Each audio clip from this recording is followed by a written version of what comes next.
guys, how's it going? I'm back with another 10 metal bands you haven't heard but should. We got a nice mix of black, death, some thrash and doom stuff in there too, so nice mixed up episode. Got a lot of stuff ready for the next video, I'm just waiting for it to arrive, but yeah, without further ado, first up we have Balmog with their Eve album. This is a completely new band to me, which is from War Anthem Records. Now, this is a really interesting release, because I didn't really know what to expect. The artwork doesn't give away a lot. It's quite minimalistic, and, you know, the same with the logo. Often you can tell if something has a spiky logo, it might be more thrash, and so on and so forth. Now, Balmog is a really good band for a start. The instrumentation and production on this thing is huge.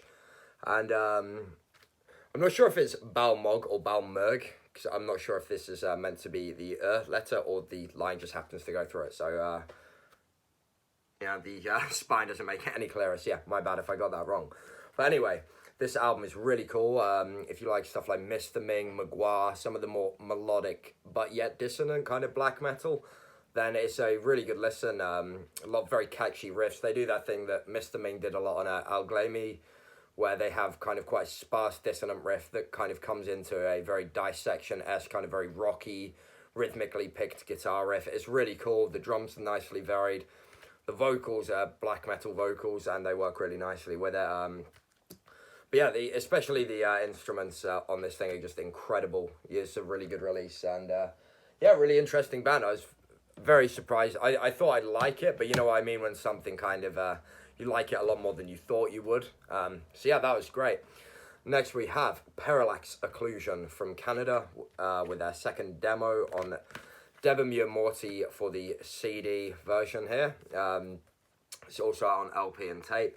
Now, much like the first demo, it's 3 songs, but if you're familiar with the first demo, which is really good, this just takes it all into overdrive. There's still got those kind of like HM2 sound guitars, but they're not one of those bands that just relies on the tone to just kind of chug along kind of thing. There's some really complex, almost like Voivod-esque riffs on this thing. It's really nasty sounding. That said, it's sold as a demo, but in my opinion, it's definitely could get away with recording an album in this quality and it not sound wrong. Yeah, really, really amazing musicianship and songwriting on this. All 3 songs are really cool. The end one sort of ends it on a more melancholy note, which works really nicely because it makes you go, okay, when's the album coming? So yeah, Perilaxe Occlusion, one of the better and lesser known death metal bands at the minute that I think really deserve some attention. Now the opposite end of the spectrum we have Megaton Sword's debut full length, which is Blood Hails Steel, Steel Hails Fire. Didn't want to get that the wrong way around. On one of my favourite current labels, Dying Victims. I'm really glad to get this one. Now, what you get with Megaton Sword is obviously epic heavy metal, the sort of old school way, the definitely borrowing something from the earlier German pioneers, but more sort of American, I guess like proto-power metal almost. Songs like Vrenth, the second song, however you say that, and Crimson River's more like a... slow one, and like Songs of Victory then picks it. There's I'm just trying to pick out songs off the top of my head, but I'm really bad at remembering songs because I don't put on a song, I always just put on the album kind of thing. But anyway, their EP was good, but this really, really stepped it up to something a bit more special, and it's just a really good album. It's about 45 minutes, so you get a good length album, but it doesn't sort of overstay its welcome. But yeah, if you like more epic heavy metal, without it being overly kind of cheesy and stuff, this is definitely a good middle ground for you. Next, we have a couple releases from Cavernous, who sort of pretty much make every video. Great label here in the UK, so thanks again to Chris for sending me some stuff to check out, and as always, he's delivered the goods. So, first up, we have Deathfucker, which immediately is sort of a very good name for a Death-Thrash type band. The artwork is really killer on this one. Like, that is a stunning piece of artwork to have on your album. And I'm not very familiar with this band. I can't pretend that I know a lot about them other than having heard this CD and what you get here. It's just really good death thrash, like the early days kind of South American bands and such. My hair's really annoying me today because it's really humid. So if I keep doing this, then just ignore it. But humidity makes thin hair just...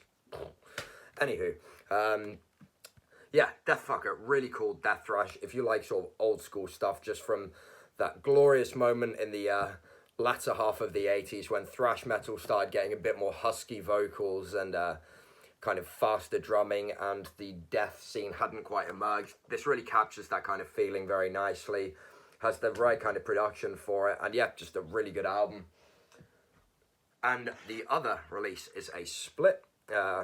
Cavernous has done some really cool splits in the last couple of years. So here we get Depraver, and we also get Vrenth. And they're kind of different bands, and that's sort of the cool thing about it. So Vrenth plays sort of very old school death metal, sort of quite American, like Floridian kind of death metal. It's quite brutal sounding, but it's not overly kind of techy as such. It's got a bit of a early Gorguts kind of thing going on, and some of the kind of chugs that bands like Corpus Rotus and stuff had.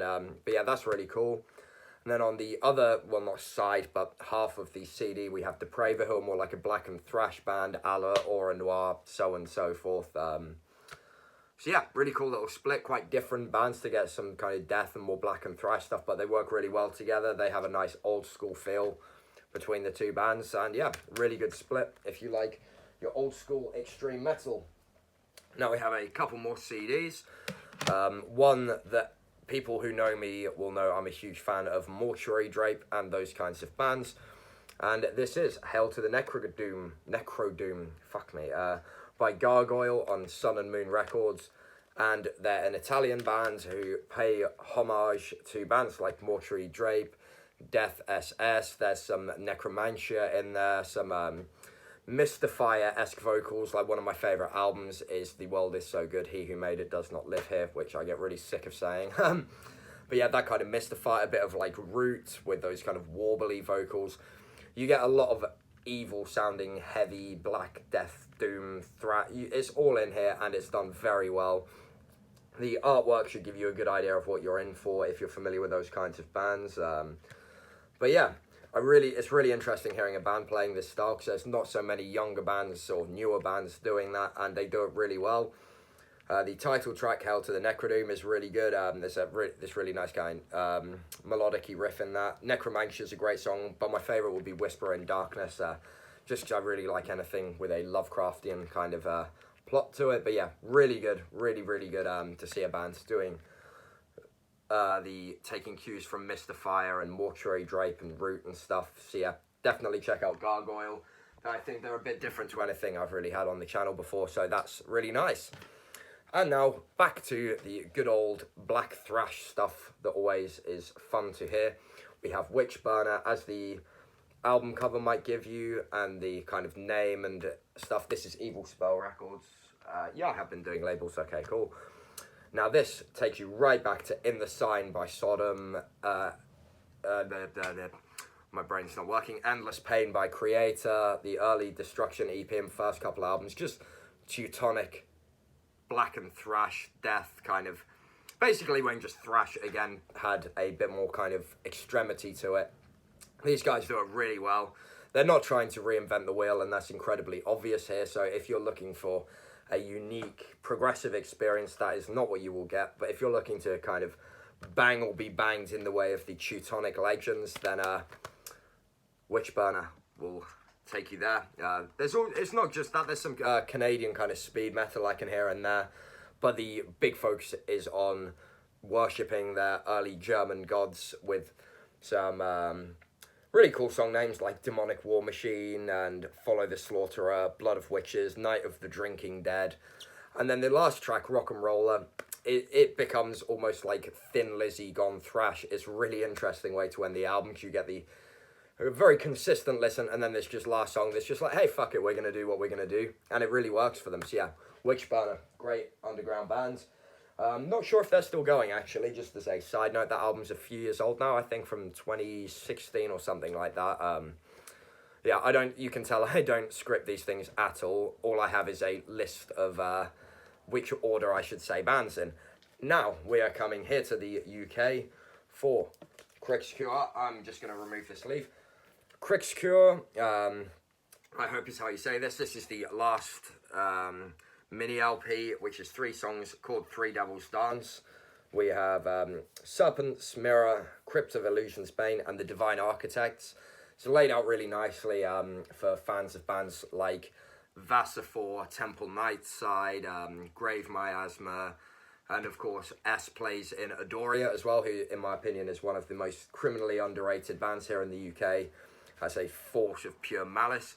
You have this gorgeous lyric kind of variation, and this. They also have a new album out called Poison. I don't know how to say the other word. Palapnasia or something like that. But yeah, I've reviewed that. So if you go on my webzine, you can check out my review for the new album, which is some flawless black and death metal. But till then, I got this from S directly. He tied me over because I love this mini LP, and I haven't talked about this band. So yeah, if you're looking for some very intricate, dark, actually quite claustrophobic and otherworldly music, then check out Three Devils Dance and also the other stuff, and definitely pick up the new album which Invictus and Dark Descent are putting out, depending if you're in America or Europe. But yeah, if you like stuff like Vasifor, Temple Nightside, those bands I mentioned, definitely check this one out. And hopefully YouTube doesn't destroy this video for having an album cover with tits on it, because they don't like that stuff, which I personally think is offensive. And now we have two tapes from my buddy Dylan in the United States of America, also known as Headsplit Records. That is Dylan, not the US. But we have Morbific, some young Finnish guys playing Finnish death metal. What more could you want? As you can tell, these guys like Impetigo, which is news to me, but some people seem to have some kind of problem with them using that style of logo. It's like extreme metal bands using other extreme metal bands' logos that they like to inspire their own logos is a thing as old as time. Looking at you, every black metal band with the Old English Gothic font. I'm also pointing a finger at myself there. Morbific is killer. If you like early Abhorrence and the demo by Amorphis, that really kind of gross, stompy demo, Dismant of Soul, which I don't think is actually a word. Anyway, great demo. If you like Ripikaulu, I think that's how you say it. Finnish people, please don't I've forgotten the word. Crucify me, because your language is really difficult. But also some Autopsy and Incantation in here. I get a bit of a Swedish kind of vibe just with how the guitar sound is, but not really in terms, it's not very Swede-ethy sounding at all, so maybe ignore that I said that. But yeah, really good Finnish death metal with some Autopsy and doomy bits as well. Definitely worth a listen. Killer logo, fuck the naysayers, and also support Headsplit. And last of all, from Chile, one of the countries that seems to always be producing some of my favourite underground stuff, we have Phantasmagore, which have, as Dylan pointed out, the old logo. I didn't even realise they had a new logo, but this old logo is really cool, so I'm glad to see that. With, again, Headsplit Records on a nice, sickeningly orange cassette shell. These Chilean hordes play in the vein of, again, Autopsy and the like, sort of very gross cyanide, again, from the United States. We have a sort of doomy, gross, very sluggishly paced, but not in a kind of lazy way. It still has plenty of energy, just those kind of pounding drums and like sewery riffs that really should appeal to any death metal fan. But yeah, this is really cool and has amazing artwork, as does Morbific, whose artwork was done by one of the members of Mortiferum, whose names I do not remember. So sorry, dude, but you're a great artist. And with that, we have 10 metal bands you haven't heard but should. I hope you guys enjoy and support these bands. I think this video has been a really nice one because we had quite a diverse mix of bands from all over the world. I don't know if there's any Asian bands in that video, actually, off the top of my head, which is a shame. Asia seems to be kicking out some great stuff, especially Malaysia and the Philippines at the minute, in my opinion. But anywho, hopefully more from there soon. And yeah, enjoy these bands. We got some death, black, thrash, doom. We have it all here. And I hope you guys support the bands and labels involved. And until next time, stay metal.